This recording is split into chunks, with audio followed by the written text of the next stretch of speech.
जब किसी का कोई लड़का निकम्मा, नाकारा, आवारा, शराबी या नशे का आदी होता है तो अक्सर उसके माँ बाप एक ही जुमला बोलते हैं, शादी कर दो, इसकी सुधर जाएगा। लेकिन एक सवाल है, क्या शादी कोई रहब सेंटर है? क्या किसी मासूम लड़की की जिंदगी तुम्हारे बेटे को ठीक करने की मशीन है? जो तुम्हारा बेटा तुमसे नहीं सुधरा, जिसे तुम सालों तक तमीज, जिम्मेदारी नहीं सिखा पाए, इंसानियत नहीं सिखा पाए, अब उस निकम्मे का बोझ किसी और की बेटी पर क्यों डाल देते हो? शादी कोई मजाक नहीं होती।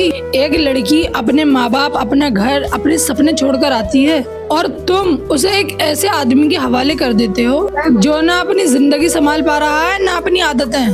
फिर वही लड़की रोज आंसू पीती है, कभी शराब की बदबू से, कभी गालियों से, कभी मार से, कभी उस तन्हाई से जहाँ उसकी सुनने वाला कोई नहीं होता। और सबसे ज्यादा तकलीफ की बात पता है क्या है?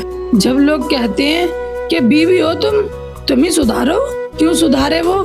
क्या उसकी अपनी कोई जिंदगी नहीं? क्या उसके सपने, उसकी इज्जत, उसका सुकून किसी के बिगड़े हुए बेटे से कम है? जरा गौर करो कि तुम्हारी बेटी को कोई ऐसे घर भेज दे या तुम्हारी बहन को कोई ऐसे घर भेज दे जहाँ उसका शौहर शराबी हो, निकम्मा हो, नशेड़ी हो, तो क्या तुम चैन से सो पाओगे? क्या तब भी यही कहोगे कि शादी हो गई, अब सुधर जाएगा? दूसरों की बेटियां भी किसी की जान होती हैं।